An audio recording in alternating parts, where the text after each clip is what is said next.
There are many tracks in Gran Turismo 7 that are unique to each other and are all around very well suited to racing. On the other hand, there are some features on some of these tracks that annoy me, grind my gears, or straight up piss me off. So today I'll be presenting the worst features on every track in my opinion. We'll be covering the tracks that are completely different from each other, so no layouts that are small sections of a track, such as all the major or circuit layouts. I'm not doing all of those because no. Reverse layouts of a track won't be counted either as an entirely new track, but rather if it features included in reverse will also be mentioned, which I don't think there is in this video. Speaking of this video, it's going to be split up into multiple because I think putting it all under one roof is a bit excessive. So without further ado, let's get into it. For me, I don't really see a reason why this track exists except for low horsepower cars. But even then, the main problem of this track is that it's just too short to conjure up any meaningful racing. The straights are so short that you can't even bump draft each other, and the corners are too short and sharp to bump draft anyone without, well, shoving them into the wall. That damn chicane. Was anyone really surprised? At least we now have the chicaneless layout now, which is amazing. Spa is one of the best circuits in the world, but Gran Turismo 7 Spa have what I like to call AstroTurf curbs. These are scattered around the track, and when driving over them, it seems like they only exist to pull you off the track. Instead of relying on the gravel traps to slow you down slightly and giving you dirty tyres, or to stop the car, they pull you off the track and deep into the gravel traps. They're also placed on asphalt runoffs such as Stavlo and Blanchimont, which is a really bad thing because they easily pull you off the track, which in turn can ruin the high speed battles found in the final sector, which will also give you a penalty. Not fun. Don't believe me? Here's a funny clip of the AstroTurfs causing a massive collision from months ago.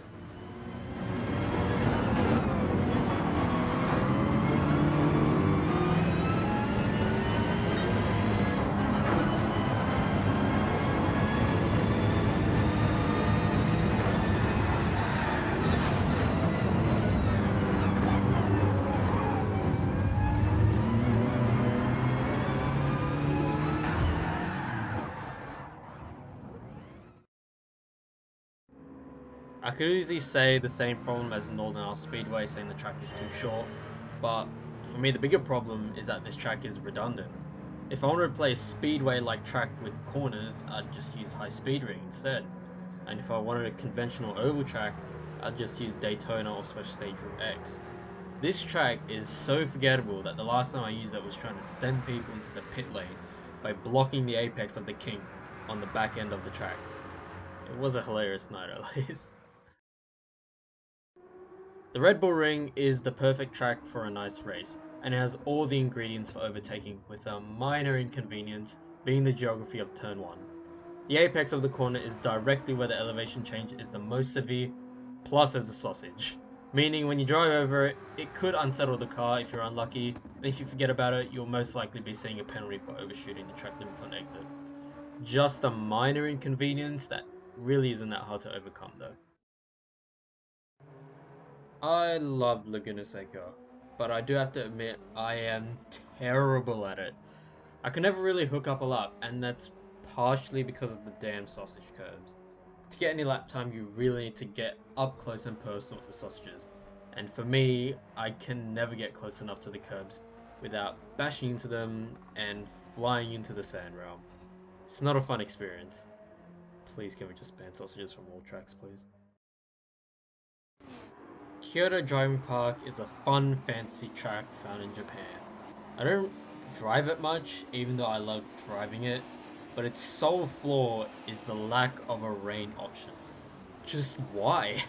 Every track in Japan except Kyoto and the forgettable BB Raceway has a rain option, giving them another different driving perspective. And this one just doesn't. For someone who enjoys the challenge of rain, it feels as if it makes Kyoto feel a little left out, don't you think? I don't like this track as a racetrack. It's mostly full of people who love using the tomahawk for hours on end for some reason, or tuners to test the straight line speed of their cars, and drag racing, which I support those two reasons. But the issue for me is that I'd rather just use Daytona Tri-Oval for a true oval race. Yes, the issue for this track is that I literally prefer Daytona over Route X for racing. Speaking of Daytona, it's a conventional oval track. There really isn't much to critique based on the layout itself, but rather when you time trial this track, you're on a rolling start just past the bus stop chicane. So your first true lap won't be pure pace because you're not up to speed when you cross the line.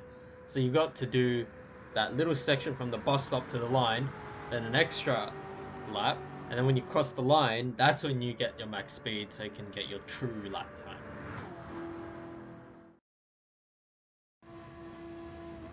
High Speed Ring is my personal favorite oval slash speedway track, and to me there are no flaws except one.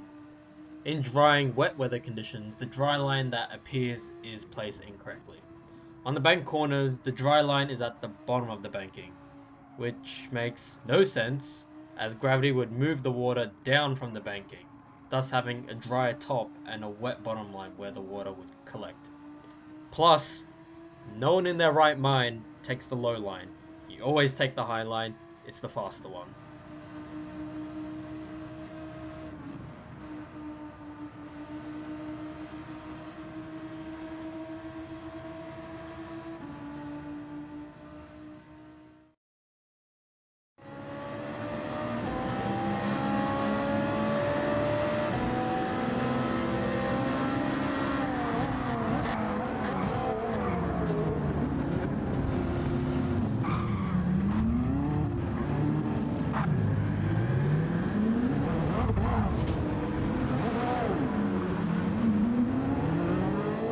Need I say more?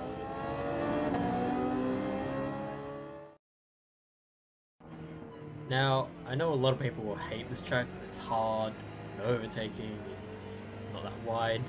That's kind of why I like it. But for me, its quote unquote problem is not a problem at all, but rather it's your soul dying inside. If you know you're in a slightly slower car going into the Dottinger Höhe, which is the 3 km straight. I hope I said that right. I'm not freaking German. Please don't hurt me. A slight 2 km/h difference feels like as if you're 10 km/h slow. It's so damn long as you watch in your rearview mirror as your opponents take up more pixels in the rearview mirror. It's a terrifying experience, but it's one of the many charms that makes this track so damn great. And I know in the background footage I've got like Group 2 cars and Group 1 car flying past me.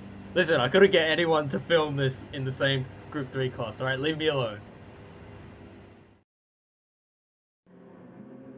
Fuji is one of my favorite tracks to drive, but ironically my favorite part of the track, the final sector, also has my problem. But I will say it's not much of a problem, okay? It's not much so that it's the track's fault, but it's more mine. This is because from my experience, it's very easy for the rear to come a little loose in this sector. If you can't manage your accelerating inputs, you'll be seeing the wall. And if you overuse the brakes, you can't steer well. But this is the problem. But this quote unquote problem is also why I love this section of track so much. Maybe I should make a video on the best features of the track. The entire track's existence is a problem. No, I'm kidding. Although this might be one of my most or more disliked tracks, when I look at it, I actually enjoy 80% of the track, and my hate mostly comes down to those final few corners of the track that don't really mesh well for me with the added off-camber nature of them. Although I feel like I could get better at this because I find it very reminiscent of Fuji's final sector in a weird way, where if you accelerate too much, you'll spin, if you brake too much, you can't turn. So I feel like if I be a little bit more patient and manage my inputs better, this will probably be a lot of a nicer track, because again it shares the same quote-unquote problems as Fuji, which I actually love about that final sector, so this feels like more of a minor inconvenience of my own make. And that's it, we're at the end. And as I mentioned earlier in the intro, I want to split this video up covering all the tracks eventually, because one video is a little bit daunting for me, and I feel like I can make multiple of these videos because I'm on my short uni break, I guess. Although, as I subtly hinted throughout the video, creating the opposite of this video would be a fun alternative to make, because I do love every track in this game, and they all have their own little charms that creates a sense of individuality for all the tracks.